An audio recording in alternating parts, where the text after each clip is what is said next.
Alô, amigos, bem-vindos ao Gente que Fala, sempre ao vivo, de meio-dia a 1 pela rádio Trianon, AM 740 São Paulo, Rádio Universal, AM 810 Santos, AltV, www.altv.com.br, com reapresentação 6 horas da tarde. Estamos também na TV Guarulhos, canal 20 UHF, canal 3 da NET, 11h30 da noite em Guarulhos.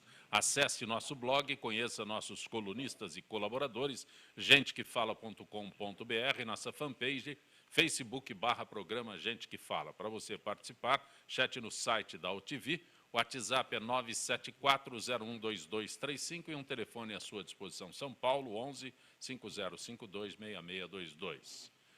Toda quinta-feira, gente do MPD que fala, nossa parceria do Gente que Fala com o movimento do Ministério Público Democrático. E presente nesta edição, promotor de justiça, responsável por essa parceria, Roberto Liviano. Doutor Liviano, prazer tê-lo aqui. Prazer é meu, Zancopé, que tenhamos um ano aí bastante produtivo, já que é o primeiro programa que eu participo em 2016. Quero saudar os nossos amigos do MPD, aqui a doutora Ana Paula Siqueira, a doutora Vanessa Viduto, Marcelo Crespo, que tenhamos aqui a oportunidade de oferecer informação, debate de qualidade para termos cidadãos mais informados e conscientes. Assim a gente colabora para uma democracia mais vigorosa e mais sólida. Quando iniciamos esta parceria, o senhor era presidente do MPD, Movimento do Ministério Público Democrático, agora impunha a bandeira do Instituto Não Aceito Corrupção. É uma bandeira difícil, né? Num país como o nosso, em que os casos de corrupção eles se renovam a todos os dias, né?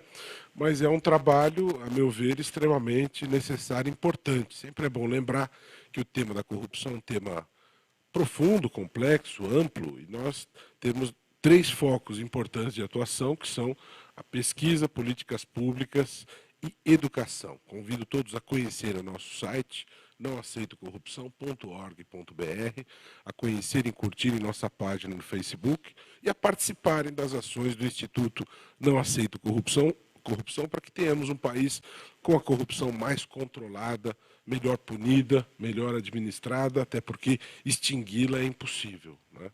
Doutor Marcelo Crespo, prazer tê-lo aqui, doutor Marcelo. A satisfação é toda minha e ladear esses colegas, eu tenho certeza que o debate aqui vai ser bastante profícuo. O senhor é especialista em direito penal, direito digital e compliance, Isso correto? mesmo, correto. Deve ter outras especialidades aqui, mas... Sem dúvida, é que o direito digital, ele abarca aí uma série de situações, né? Então, desde questões com cyberbullying, que a gente pode discutir, questões de ofensas à honra, o compliance, que hoje em dia está mais em voga, se discute mais as questões de compliance no combate à corrupção, né? Compliance surgiu nas instituições financeiras para que tivessem integridade no cumprimento das normas e aí assim não houvesse lavagem de dinheiro e problemas com a contabilidade, como a gente viu nos Estados Unidos em muitas ocasiões. Então, compliance é um tema bastante atual, é uma palavra de origem americana, mas que significa conformidade. Então, dentro da conformidade, a gente discute, inclusive, esses aspectos anticorrupção. Doutora Ana Paula Siqueira, prazer tê-la aqui, doutora Ana Paula. Prazer é todo meu, cumprimentar a todos, doutora Vanessa, doutor Marcelo, doutor Roberto. Acredito que vamos ter um ano com muitos trabalhos, com muitas atividades. E o que é importante é que nós possamos colocar uma cultura de educação, né?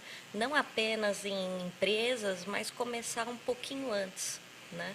Começar já na formação dos jovens, porque eu acho que é maravilhoso e que tenha o Instituto Anticorrupção, é fantástico que tenham bancas de advocacia que trabalhem no compliance, mas para isso a criminalidade ela não chega pronta, ela começa com pequenos ilícitos, né? Então a educação, quando você propõe desde cedo uma cultura de paz e de educação, desde os primórdios dessa caminhada de estudos, eu acho que isso é o primeiro fato para você coibir e diminuir a criminalidade. Assim como o compliance, a tua área bullying é Exatamente. bastante recente. O bullying e as variações dele, né? O cyberbullying, slap happy e por aí vai. Perfeito. Doutora Vanessa Viduto, que bom tê-la aqui. É um prazer participar do programa, espero contribuir também no debate dessas questões tão importantes e concordo plenamente com a minha colega que a educação é a base de tudo.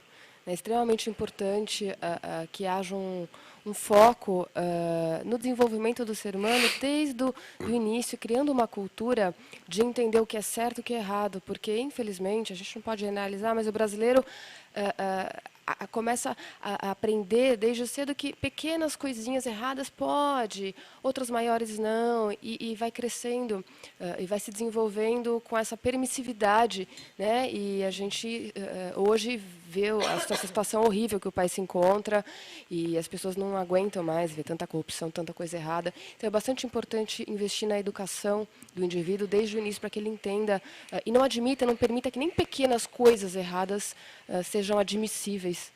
A senhora é advogada previdenciária. Será que um dia a gente vai conseguir fazer com que o governo pare de mentir que a Previdência é deficitária? Olha, que o governo é que mete a mão naquele dinheiro. Eu acho isso bastante difícil e a gente já começa o ano novamente com declarações da nossa Presidente da República, que vai promover mais alterações nos direitos sociais. Lembrando que um dos motos da campanha é que ela não promoveria qualquer tipo de redução, restrição e alteração. Isso já começou e, novamente, em 2016, a primeira declaração que ela deu é dizendo que ela vai alterar, vai impor uma idade mínima para todos os segurados da Previdência Social se aposentarem, comparando o Brasil com países extremamente desenvolvidos, como a Austrália, a Inglaterra, a Alemanha, né, onde o aposentado conta com serviços básicos para a sua sobrevivência, que aqui no Brasil não acontece. Então, já começamos o ano assim. Repetindo a mentira do governo sempre, lamentável. Né? Lamentável. Olha, para o subprocurador-geral da República, Nicolau Dino Neto, investigar a corrupção no Brasil significa lidar com uma enorme quantidade de casos que parecem puxar uns aos outros. É como uma caixa de Pandora. Quando você mexe, aparece mais uma ramificação. E ainda atualmente é o Ministério Público Federal que investiga diretamente 26 mil casos. É isso mesmo, até parei, porque 26 mil casos de corrupção e no ano passado propôs mais de 2.000 ações contra acusados de enriquecimento ilícito e outros crimes relacionados. Doutor Liviano, doutora Ana Paula, doutora Vanessa, doutor Marcelo. Esses números aqui dizem respeito ao Ministério Público Federal, né? sem deixar de lembrar que, fora desses casos, nós temos os casos investigados na esfera estadual, né? Onde nós temos aí mais de 13 mil membros do Ministério Público cuidando disso. E essa é uma questão, alguns aspectos que eu queria comentar sobre essa notícia. Primeiro, pesquisa do Datafolha, que foi divulgada em dezembro, que aponta pela primeira vez o problema que mais inquieta o brasileiro é o problema da corrupção. Mais do que a saúde, mais do que a educação, mais do que a segurança, mais do que o saneamento básico, mais do que a moradia. Isso tem um significado importante porque, de um lado, se nós temos a sensação de que a corrupção é endêmica, espalhada, realmente angustiante, exasperante, por outro lado, nós vemos as pessoas adquirindo um grau de consciência e preocupação em relação ao tema que é inédito, né? E nós vamos ter, neste ano de 2016, que está começando agora, um momento importante nesta evolução histórica do país, nessa nossa jovem democracia ainda, que são as eleições, né? Porque muito se fala em punição, em melhoria do processo, e sem dúvida isso é importante, mas nós precisamos de consciência política na hora do voto, né? E as pessoas muitas vezes votam impelidas por outros fatores, e não a promoção do bem comum. Né?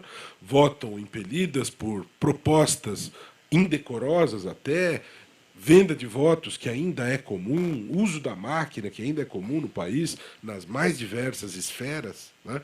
Então é necessário que as pessoas realmente tenham consciência e, no final do ano, façam uma boa escolha a nível municipal. País que tem 5.600 municípios, a escolha dos prefeitos e vereadores é de extrema importância. Então, este número novo de que o problema da corrupção ele é grave, ele é importante, isso é algo que tem um saldo positivo aí, essa declaração do procurador Nicolau Dino, eu concordo. De fato, quando você começa a investigar a corrupção, ela tem esses desdobramentos todos, e investigar e punir é essencial, né? A experiência de Hong Kong, que levou Hong Kong do patamar de um dos países mais corruptos do mundo a ocupar a posição de 17º país menos corrupto, ela partiu de alguns eixos, né? E um deles qual foi? Boa investigação e boa punição da corrupção. Ao lado disso, melhoria do controle interno, aprimoramento do controle interno das instituições que cuidam do controle da corrupção.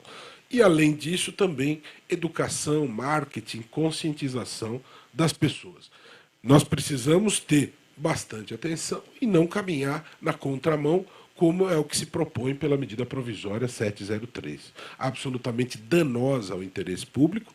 E o que me choca nesta medida, e que pouca gente tem dito a respeito dela, muito se fala a respeito dela, mas há um aspecto ali bastante preocupante, e ela vem na contramão da melhoria do controle da corrupção, que é você tem um projeto de lei no Congresso Nacional, que é o projeto 3636, que propõe mudar a lei anticorrupção, e aí vem o governo federal, copia este projeto e apresenta como medida provisória. Isso é rasgar a Constituição, né? Porque quem faz lei é o Poder Legislativo, não é o Executivo. O Executivo copiou o texto do projeto e encaminha. Qual a diferença? Um projeto passa por uma maturação de um debate e, depois disso, entra em vigor. A medida provisória entra em vigor imediatamente. A medida provisória disciplina a matéria processual civil. A Constituição veda que se faça a medida provisória sobre questão processual civil. Então, esse tipo de coisa vem na contramão do interesse da sociedade. Por isso, é tão difícil. Espera-se que as entidades legitimadas proponham ação direta de inconstitucionalidade em relação a essa medida provisória. Não, em complemento, as palavras do Liviano são perfeitas. O que a gente fala de combate à corrupção, e me parece que o combate é mais difícil e também é mais fácil do que parece. Mas difícil nos termos do que o procurador Nicolau Dino afirmou, de que cada caso puxa outros tantos, porque a corrupção ela trabalha com uma complexidade de interesses relacionados e na medida que um é corrompido, talvez toda a cadeia esteja também. Mas eu entendo que o combate à corrupção também é mais fácil do que parece, porque ela começa em casa. Não adianta a gente querer um presidente melhor, um governador melhor, um prefeito melhor e admitir que nossos filhos colhem na prova e fique tudo bem, que assinem a lista de presença na faculdade quando não estão presentes e tenham lá presença e cursem. Veja, o combate à corrupção começa com o combate a essas pequenas corrupções. A não estacionar o carro no lugar de deficiente, se você não tem. É educação moral e cívica. Isso a gente tinha como uma matéria na escola um tempo atrás, não é? Então precisa partir disso.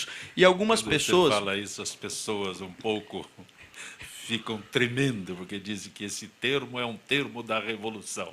Não, é um termo da educação. Revolução não golpe.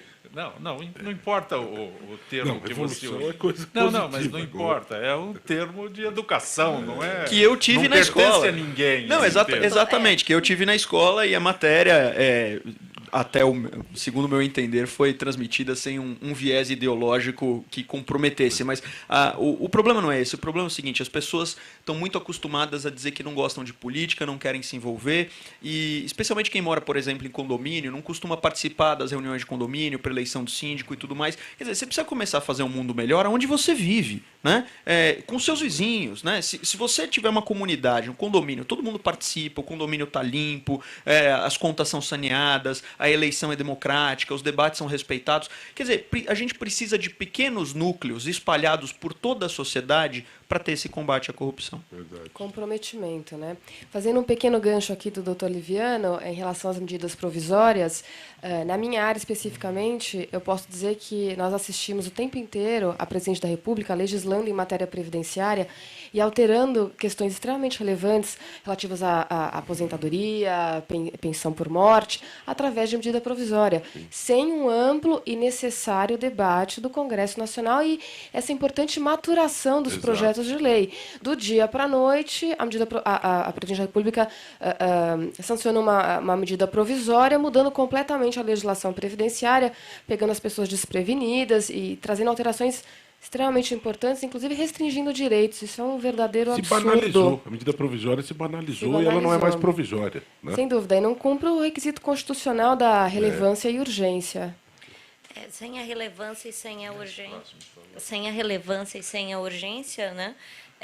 Requisitos básicos de uma medida provisória, obviamente que, e sem contar outros aspectos de ordem material da própria do próprio texto, já trazem a inconstitucionalidade correlacionada com eles. E eu acredito que seria muito bom se a gente começasse a levar esses debates anticorrupção, né, nesses moldes, né, mas numa linguagem um pouco mais simplificada para o público infantil. Porque muitas vezes se acha que criança não possui a maturidade para compreender. Né? Obviamente que nós não vamos falar de aspectos legais e nem de dispositivos legais, mas criança sabe muito bem o que é certo e o que é errado. Né? Ela sabe muito bem quando ela errou e quando ela acertou.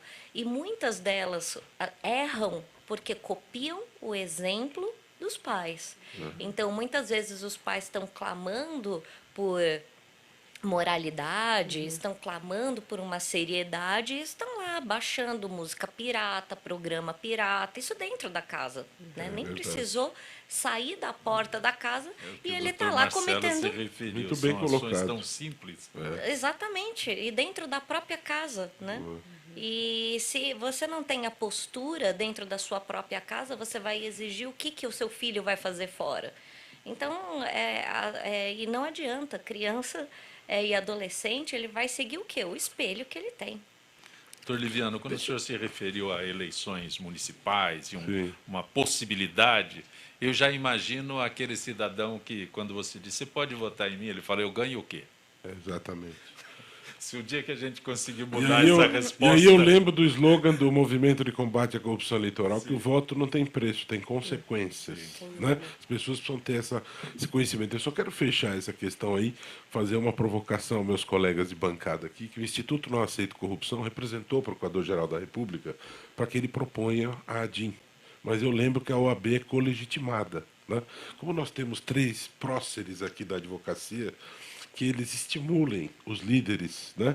No caso a OAB Federal, a cumprir o seu papel tão importante para a história do país, de luta por direitos. Né? A OAB, que agora está empoderada com a nova lei que lhes permite acesso às investigações, a OAB teria uma belíssima oportunidade de reafirmar o papel da Constituição como carta política garantidora de direitos, interpelando o Poder Executivo Federal em relação a esta desastrada medida provisória que se usa o argumento de garantir emprego. Daqui a pouco, para garantir emprego, então, você não pode mais punir o tráfico, porque você pode gerar o desemprego dos excelentíssimos distribuidores de cocaína. Você não pode mais processar assassinos, porque você vai deixar sem salário pistoleiros. Né?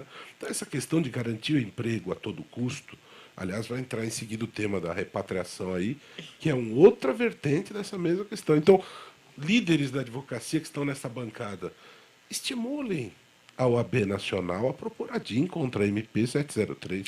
Só para esclarecer, acho que até para quem está ouvindo, essa é a medida provisória que o doutor Liviano se refere à possibilidade das empresas que estão envolvidas em corrupção continuarem contratando, fazendo acordos de leniência sem fiscalização, participando de licitações, etc.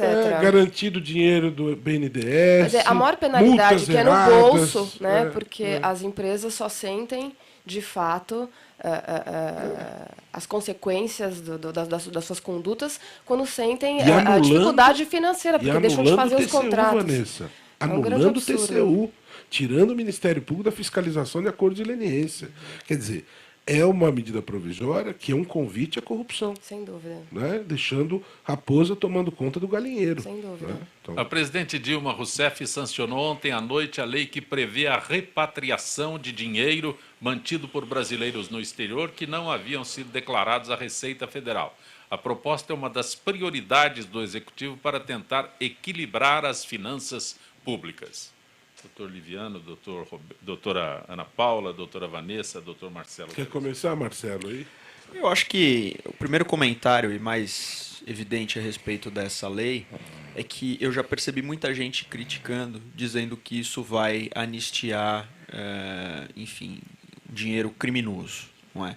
Em primeiro lugar, a gente precisa pensar que muitas vezes uma anistia, né, para determinadas situações, ela é aceitável em outros aspectos, sem necessariamente a gente falar na parte financeira. Alguém aqui já deve ter ouvido falar em questões de construção. Você tem um terreno, você constrói uma metragem maior do que autorizada pelo poder municipal, por exemplo, e isso é motivo, inclusive, para multa, para o embargo de obra e tudo mais.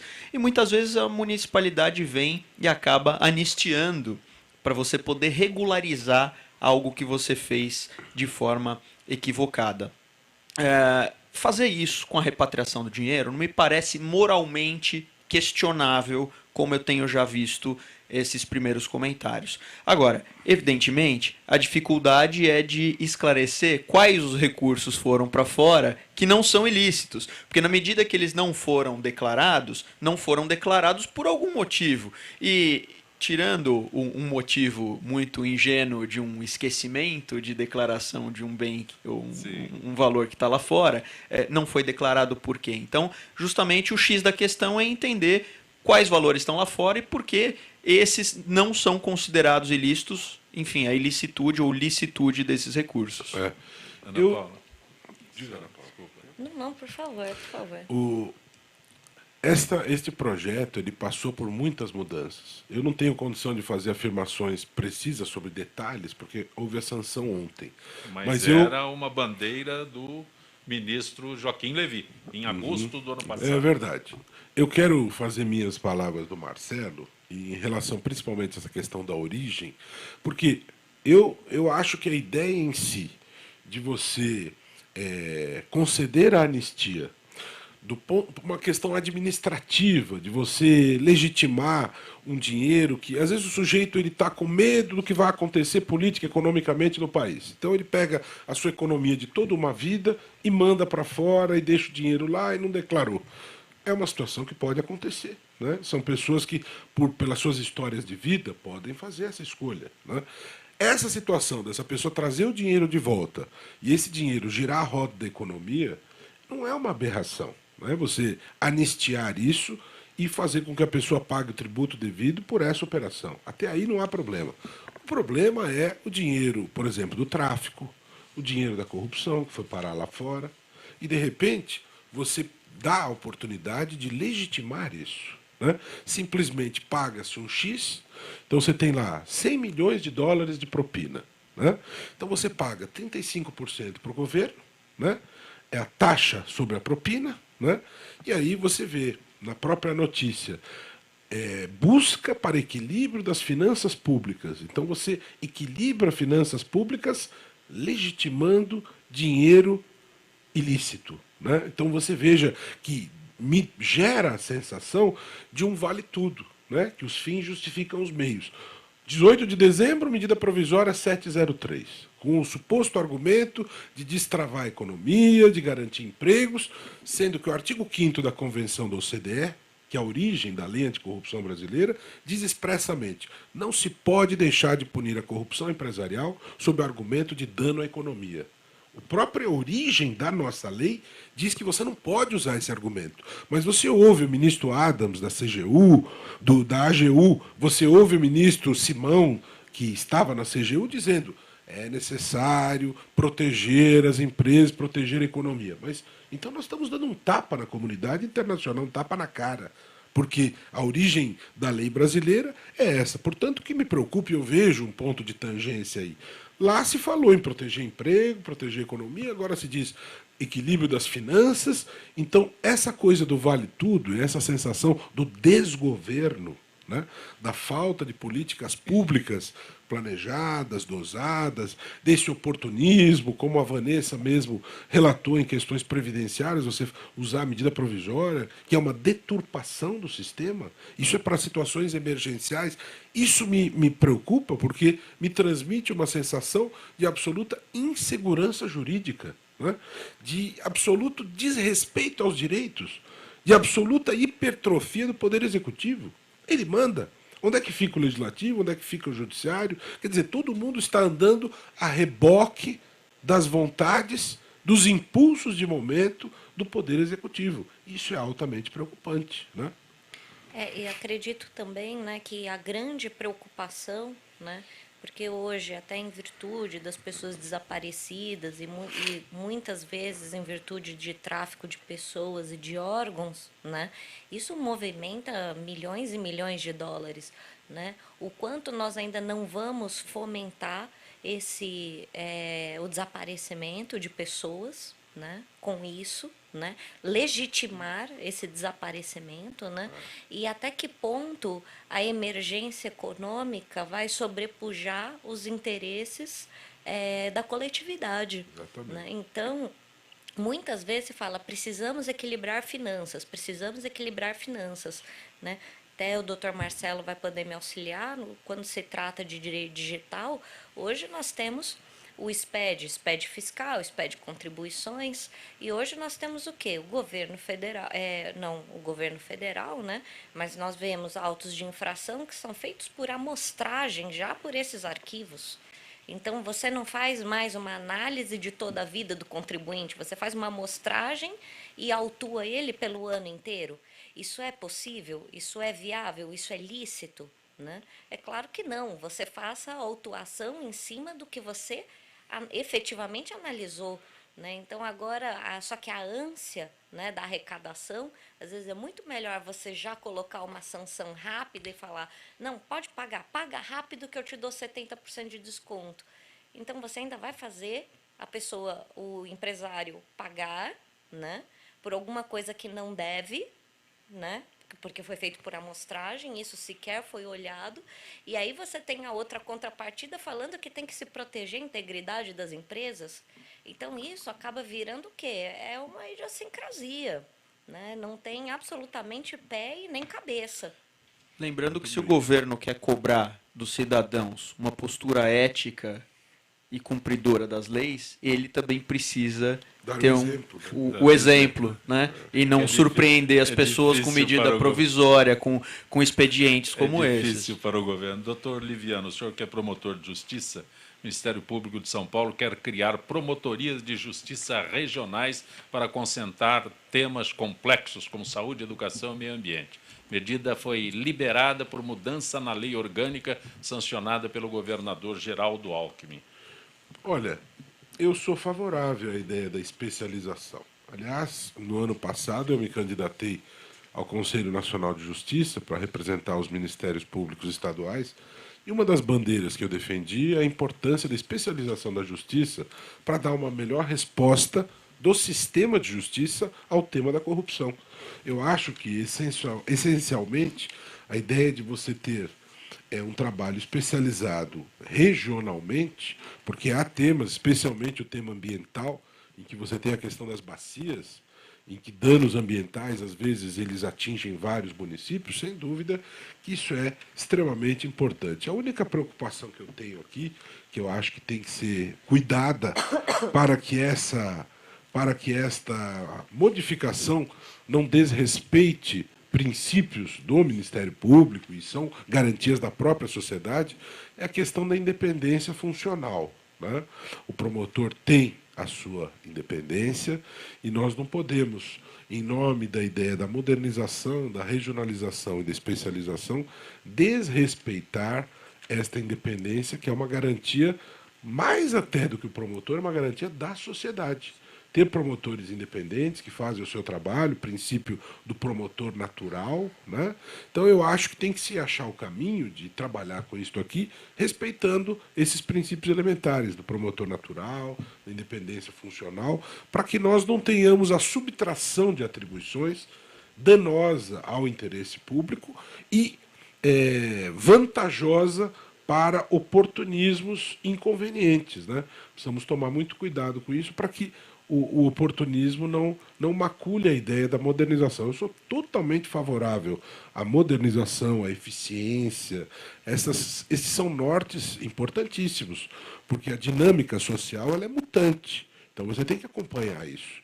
Você não tem que ficar apegado a modelos antigos e resistir às mudanças como algo danoso, perigoso e assustador. Isso é importante, desde que você garanta esses princípios elementares. Aí. Perfeito. Como toda quinta-feira, gente do MPD que fala, esta parceria que nós mantemos com o movimento do Ministério Público Democrático, gente que fala retornará em instantes.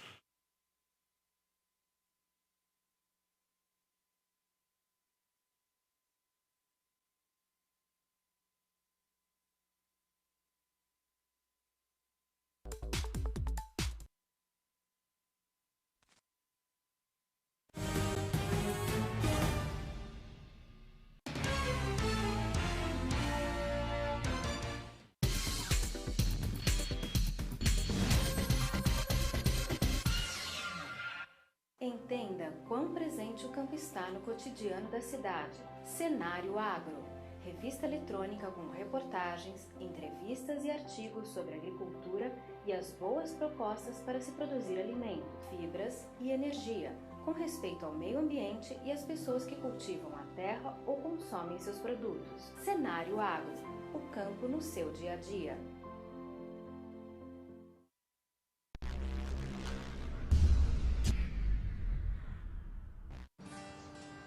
Espécies da Mata Atlântica. O Parque Nacional da Tijuca fica no coração do Rio de Janeiro e no coração do parque fica a Floresta da Tijuca, a maior floresta urbana do mundo, com uma extensão de 3.953 hectares de Mata Atlântica.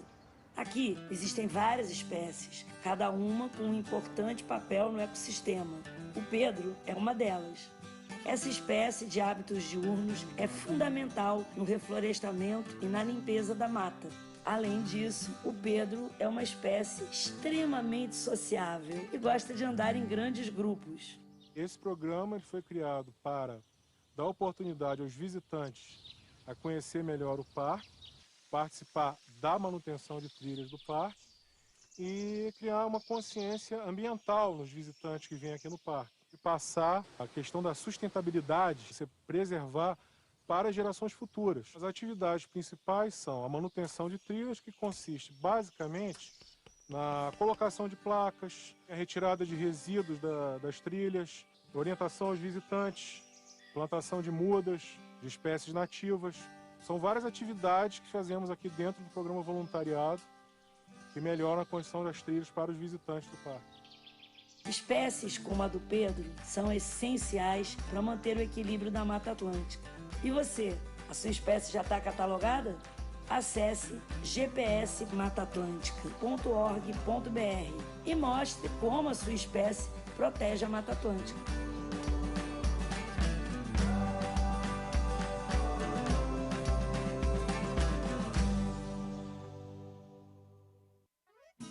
Ei, Pantanal! Que maravilha, sou! Mas aqui os peixes já estão diminuindo. Por isso, é bom cuidar e proteger os rios que é aqui, ó, de onde eles nascem. O Pantanal depende das nascentes e das cabeceiras. E nós também, ué. Então, pessoal, vamos ajudar.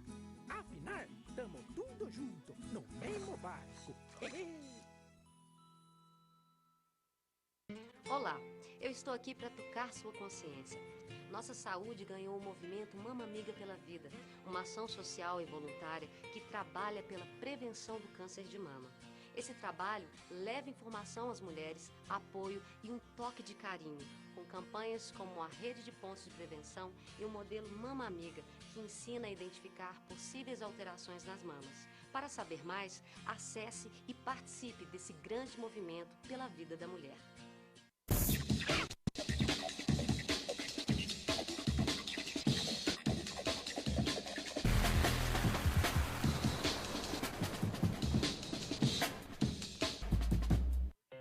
Na última década, os transplantes de órgãos cresceram 84%. As cirurgias cresceram 619%.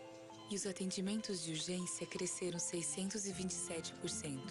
As doações de sangue precisam acompanhar esse crescimento para atender a milhares de pessoas que dependem da sua solidariedade. Esse gesto está em suas mãos. Seja para quem for, seja um doador. Procure um Hemocentro mais próximo.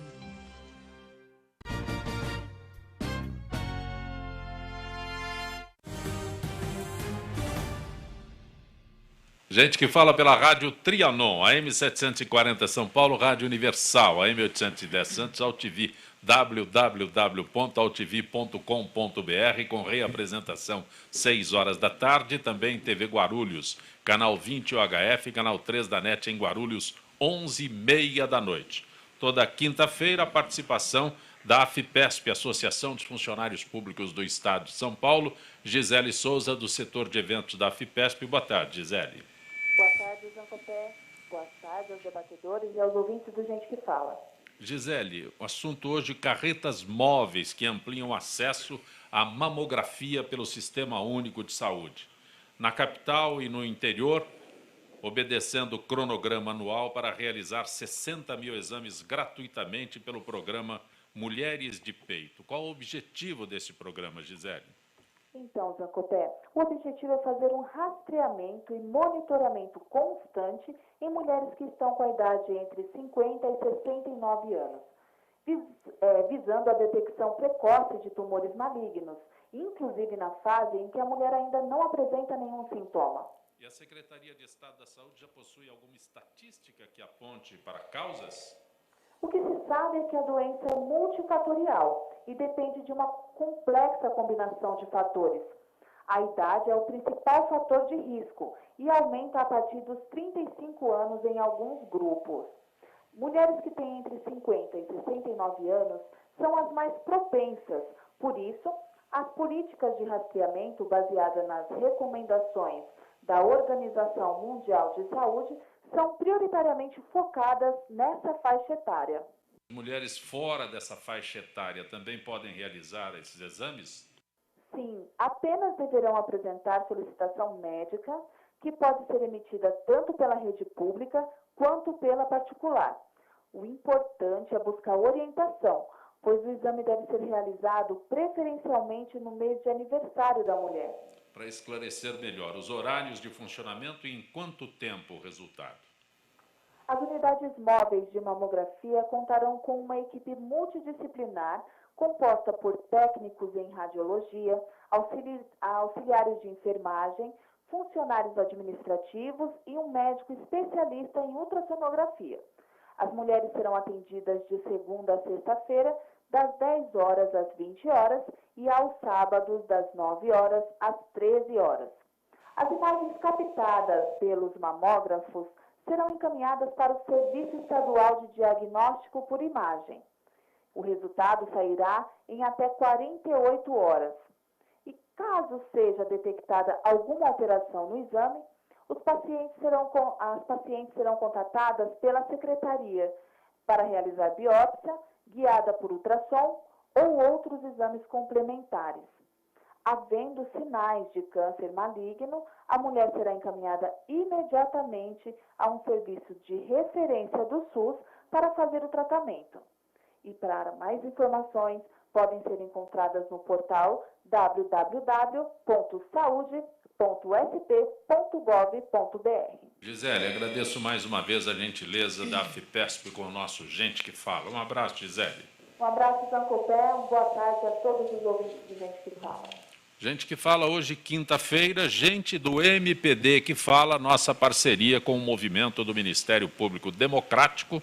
Conosco hoje o promotor de justiça, doutor Roberto Liviano, a advogada previdenciária, doutora Vanessa Viduto, o advogado Marcelo Crespo e também a advogada doutora Ana Paula Siqueira, que é especialista em bullying. Aliás, doutora Ana Paula, quando as escolas iniciarem o ano letivo, deverão estar preparadas para a lei do bullying, aprovada pela presidente Dilma Rousseff em novembro, que obriga escolas a adotarem medidas de prevenção e combate ao problema. Muitas escolas já vêm resolvendo a questão com o desenvolvimento das habilidades socioemocionais dos alunos, mas até hoje muitos professores e diretores fingem não ver o problema ou não sabem como resolver.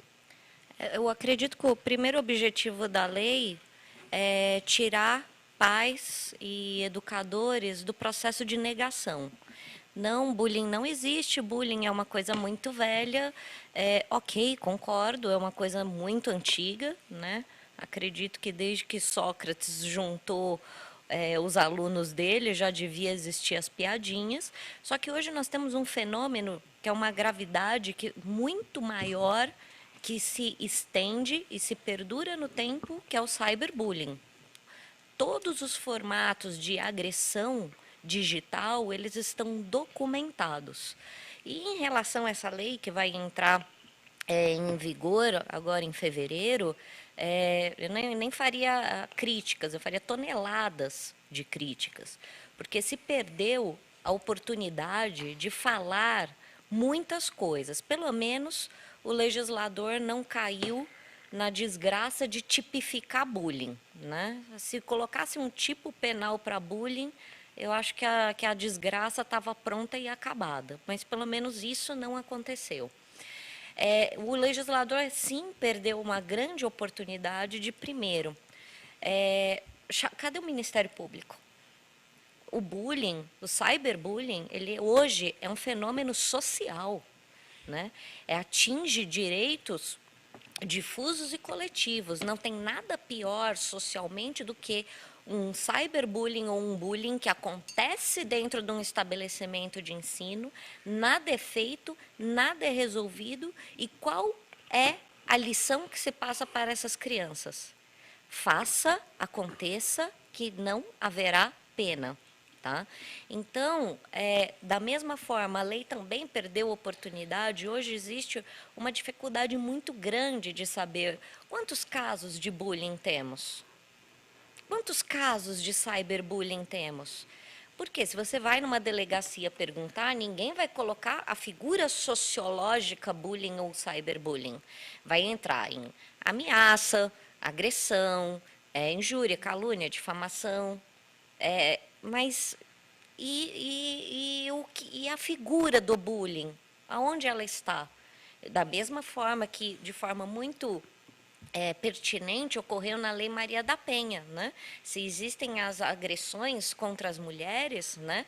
Isso é notificado, o CNJ tem um controle, isso vira um dado estatístico e pode ser combatido. Agora, a lei pecou, silenciou e não falou. Como é que nós vamos trabalhar com estatísticas? Vamos ter que bater de vara em vara e perguntar de juiz em juiz. O senhor lembra? O senhor se recorda? O senhor pode auxiliar? Nesse ponto, a lei, que é a Lei 13.185 do ano passado, de 2015, ela no artigo 6º ou 7º, ela determinou que os estados e os municípios façam relatórios bimestrais. Não é?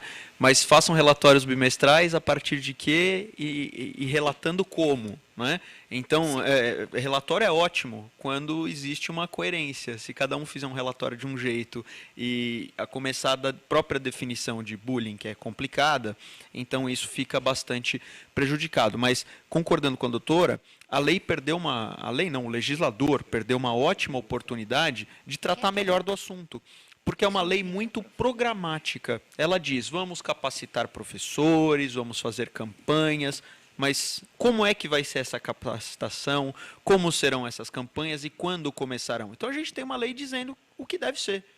Mas se a gente parar para pensar com os olhos para a Constituição, com os olhos para o Código Civil, nós já temos dispositivos dizendo que as pessoas devem respeitar umas às outras, que não deve haver esse tipo de assédio, não é? Então, o problema não é dizer o que precisa ser feito, é fazer, é a mão na massa. Eu costumo dizer que o Brasil tem muita lei, o pessoal reclama, fala, não tem lei para isso, não precisa uma lei para tudo, precisa de execução. E muitas vezes a execução quem vai dar é o poder executivo, não é? Doutor Liviano, a doutora Ana Paula perguntou, onde está o Ministério Público? Na lei. Não, eu entendi. Na lei, porque é ativa. Perfeito. Felizmente, no estado de São Paulo. Perfeita a tua colocação, mas. Não, as colocações. Melhor indicado que o doutor Liviano neste momento.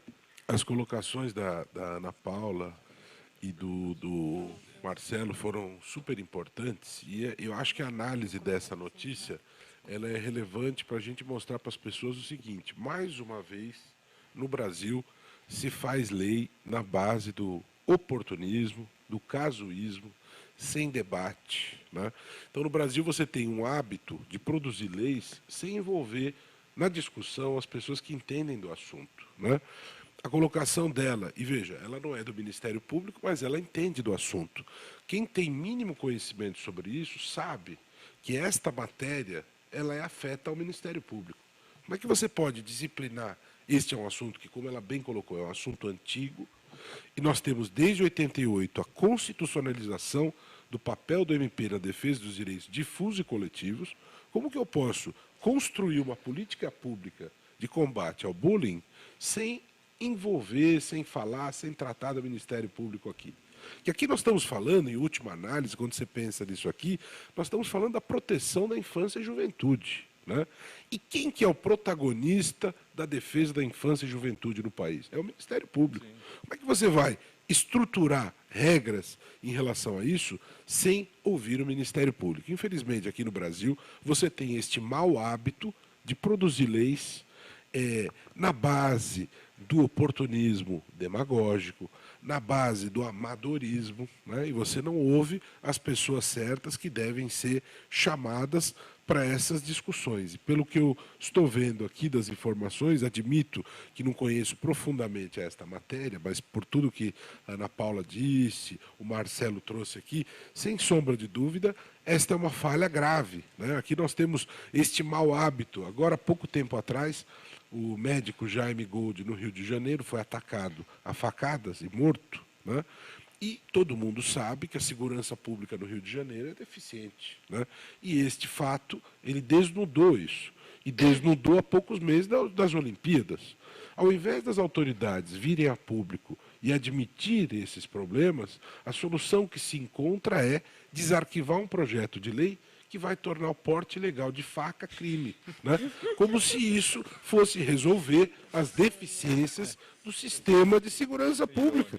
Então, vejam que esta situação do bullying, ela nos traz de novo essa questão. Mas não se faz lei planejada. Nós já temos alguns outros exemplos bizarros. Por exemplo, o fato de não poder usar celular dentro de uma instituição bancária, não é?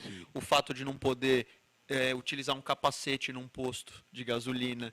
Então, muitas vezes, a lei ela não se preocupa, né? O legislador não se preocupa com a concretude efetiva de resolver o problema, fica buscando subterfúgio. Teve um mar de medicamentos falsificados jogados no mercado, e aí, para acalmar a fúria do povo reagindo àquilo, hoje você põe água ou shampoo anti-caspa, é 10 a 15 anos de prisão. Mata alguém, 6 anos. Põe água em shampoo, 10 anos. Né? Isto é fazer lei mata na base... as caspas é mais... A pena para quem mata as caspas então, aqui, mais... nesse tema mais tão vigoroso. Importante socialmente para a infância e juventude e tal, isso deveria ter sido feito de uma outra maneira, né? E principalmente... Desculpa, eu não conheço a legislação e aproveito até para perguntar aos doutores, que são especialistas. Me preocupa muito como mãe, porque a gente sabe que o bullying sempre existiu e é velho, mas hoje o bullying é muito grave em função da facilidade em se propagar o bullying através da internet. Exatamente. Né? E muitas vezes as crianças que estão praticando bullying não têm consciência, não conseguem visualizar a gravidade daquele ato. E aquilo pode ser consequência de uma brincadeira de mau gosto, sem, obviamente, entender as consequências. Então, eu acho que é muito importante que as escolas sejam obrigadas a criar programas educacionais nesse sentido de evitar e de conscientizar, enfim, de verificar concretamente o que está acontecendo nas turmas, nas classes. Eu, como mãe, me preocupo bastante e vou me preocupar na hora de matricular as minhas filhas numa escola, como é que a escola encara esse tipo de problema e como é que ela previne esse tipo de problema. Então, não sei se a legislação previu alguma coisa nesse sentido. É muito importante essa sua colocação, porque uma das coisas que eu sinceramente gostaria de ter visto na lei era uma disposição expressa, né? Até a gente falou, né, da especialização das promotorias. Eu gostaria de até ver, meu sonho era ver um Ministério Público equipado o suficiente para fazer intervenção nessas escolas. É inegável o dano social, não só públicas, como também particulares. Sem dúvida. É inegável o dano social, né? Hoje se fala muito de dano social em relação aos planos de saúde, às operadoras de telefone, e uma escola mal preparada, que não sabe o que é bullying, ou que não sabe o que é cyberbullying, ou ainda pretende fechar os olhos. Você não tem um dano social? Eu acredito que tenha. E eu acho que precisa. E nisso, mais uma vez, a lei pecou. Né? Porque quem vai fazer essa tipificação dos relatórios que o Dr. Marcelo comentou? Agora, antes digamos assim, preparar as escolas, eu acho que a gente tem que dar até um passo anterior e admitir que existe, né? Como você começou a sua explicação, admitir que existe. Porque o que eu tenho visto, inclusive com colegas no condomínio que têm os filhos em ótimas escolas, com mensalidades caríssimas, que esses episódios são negados pelas escolas e são negados pelos pais de quem causa o assédio. Não é? É uma tendência do pai dizer, não, mas o meu filho ele não é uma má pessoa. Ninguém está dizendo que é uma má pessoa. Criança, por natureza, faz uma brincadeira maldosa com a outra. O problema não é discutir a essência do mal, não é isso. Mas é entender que isso é um problema. E a tipificação nunca vai chegar, só para a gente colocar uma questão nessa tipificação, o bullying ele nunca será tipificado adequadamente porque ele tem repercussões em todas as esferas. Então a gente tem que entender o bullying como um fenômeno social que tem as repercussões em cada uma das esferas. Pode até constituir crime, pode constituir ato infracional, pode constituir uma situação de responsabilização civil. Então, isso precisa ficar bastante claro também, porque senão ficam achando que assim, mas eu não tenho uma definição do que é bullying, eu não posso tratar. Pode, é um fenômeno social de intimidação sistemática. Agora, colocar isso como um tipo penal... No nosso oportunismo legislativo, pode aparecer alguém de olho nas eleições que cria essa tipificação. Né? Não quiseram empastelar as pessoas com a PEC 171 para reduzir a idade penal, como se isso resolvesse todos os problemas até da galáxia. Né? É isso que foi vendido para as pessoas.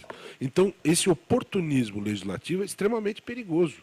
Aparece alguém, agora encontrou a reinvenção da pólvora, né? Então vem, mostra como é que faz. Então essas colocações técnicas da Ana Paula e do Marcelo são importantes para mostrar que as pessoas precisam estar com os olhos abertos. E só fechar, o MPD vai promover uma mesa de discussão neste semestre sobre o cyberbullying, né? Teremos a participação da Ana Paula, vamos convidar o Marcelo também, que enriquecerá muito essa discussão. Esse é um tema que precisa ser discutido. É um tema novo do direito, importante. Né? Doutora Vanessa, a senhora que é advogada previdenciária, não posso perder a oportunidade em que está aqui no nosso Gente que Fala. A senhora citou alterações, não são reformas, são alterações que a presidente, na calada do Réveillon, ser chamadas de reformas também. Na calada do Réveillon, colocou no pacote dos ajustes, que a gente nem sabe se é ajuste, utilizando o termo do doutor Liviano, ou oportunismo só.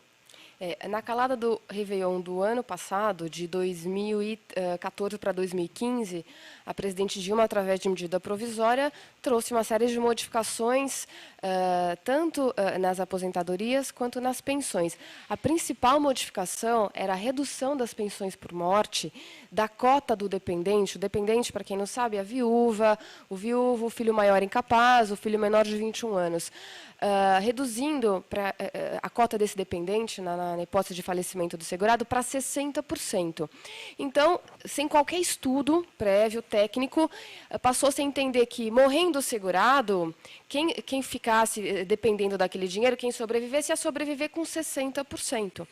E essa era uma das principais reformas que ela tentou passar, e isso foi vetado pelo Congresso. O Congresso não aprovou e retirou do texto da medida provisória essa redução da pensão por morte. Mas outras coisas passaram que eu não concordo, como, por exemplo, criou-se um prazo do casamento ou da união estável para que o cônjuge sobrevivente tivesse acesso à pensão por morte, um prazo de 2 anos. Então, quer dizer, se você tem um casamento ou uma união estável num período inferior a 2 anos, você não tem direito a receber pensão. Eu acho que isso é um grande absurdo, né? Trouxe uma distinção, a meu ver, sem qualquer sentido. na legislação. E outras questões também, enfim, que em função do nosso prazo curto aqui, a gente precisaria 2, 3 ou até mais programas para comentar. Isso aconteceu no virar do ano passado.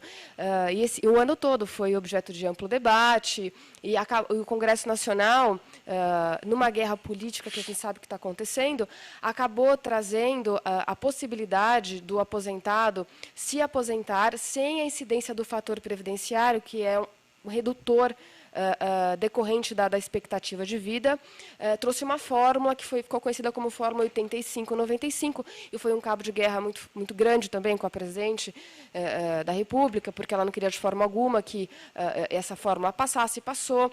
Aí ela criou uma regra de transição desfavorável, o Congresso alterou, enfim, hoje temos uma alternativa para o segurado da Previdência Social se aposentar sem a incidência do fator previdenciário, desde que ele atinja a fórmula 85-95. Então, o governo vem travando essas guerras e promovendo essas alterações, reformas, através de medida provisória que deve ser submetida ao Congresso Nacional, graças a Deus, porque senão estaríamos perdidos, né? E alguns absurdos são evitados em função desse controle que acontece no Congresso. Me assusta que o aposentado não pode fazer nada, né? Ele vai protestar como? Eu vou parar de tomar o meu remédio de pressão. Eu vou parar de tomar o meu remédio de diabetes. Este é o meu protesto. A situação do aposentado é cada vez mais precária. O poder de reivindicação é menor. É zero. É zero. Eu não tenho, como aposentado, eu não tenho forma de me manifestar. Tem o voto. Isso é. Tem o voto. Eu recebo o quê? Lamentavelmente. Nós vamos nos unir e vamos nos manifestar na urna. Doutor Marcelo Crespo, advogado, agradeço a gentileza de ter vindo ao nosso Gente que Fala. Muito a satisfação é toda minha, estou aqui à disposição. Um grande abraço à audiência. Doutora Vanessa Viduto, agradeço mais uma vez tua gentileza, sempre esclarecedora. Eu que agradeço, é sempre um prazer participar do programa. Doutora Ana Paula Siqueira, que retorne muitas outras vezes. Muito obrigada a todos, e acho que é uma grande oportunidade de trazer operadores do direito empenhados numa sociedade mais segura, justa e pacífica. Dr. Roberto Liviano, que é promotor de justiça, atualmente presidente do Instituto Não Aceito Corrupção, mas é o responsável direto por esta parceria do Gente que Fala, do MPD que fala, ou Gente que Fala, com o movimento do Ministério Público Democrático. Eu quero aqui mandar no ar, ao vivo, um abraço ao querido Fausto Camunha, que dirige esse programa, e dizer que nós esperamos que essa parceria se mantenha, né? Porque ao longo do ano de 2015 pudemos discutir assuntos aqui de extrema relevância e acho que distribuímos informação de boa qualidade para as pessoas poderem entender melhor aquilo que está se passando. Então, tomara que nós possamos prosseguir, continuar, agradecer os nossos convidados, amigos do MPD, que sempre enriquecem esse programa, e um abraço a vocês, Ancopé, que sempre dirige com extrema habilidade, serenidade, inteligência e cultura esse programa, que possamos seguir em frente aí e construindo mais debates, mais discussões e colocando uma pedra no sapato de alguns aí que não querem que as pessoas sejam bem informadas. Né? Será muito bom. Gente que Fala tem a direção-geral do jornalista Fausto Camunha, diretora de produção Zenilda Salvato, redação Raela Brandão, Pedro Schiavon, na pauta José Carlos Sicarelli, produção cultural Ricardo Godoy, na rádio Trianon, Benebenê, Cléo Rodrigues, Neildo Neres, Ricardo Valim, na direção da TV Guarulhos, Fernando Mauro, na direção da UTV Alberto Loquete, na técnica James Eduardo, Marcelo Fontan, Sérgio Oliveira e Iago Matsumoto. Estaremos de volta amanhã, meio-dia. Gratos, até lá. Pronto.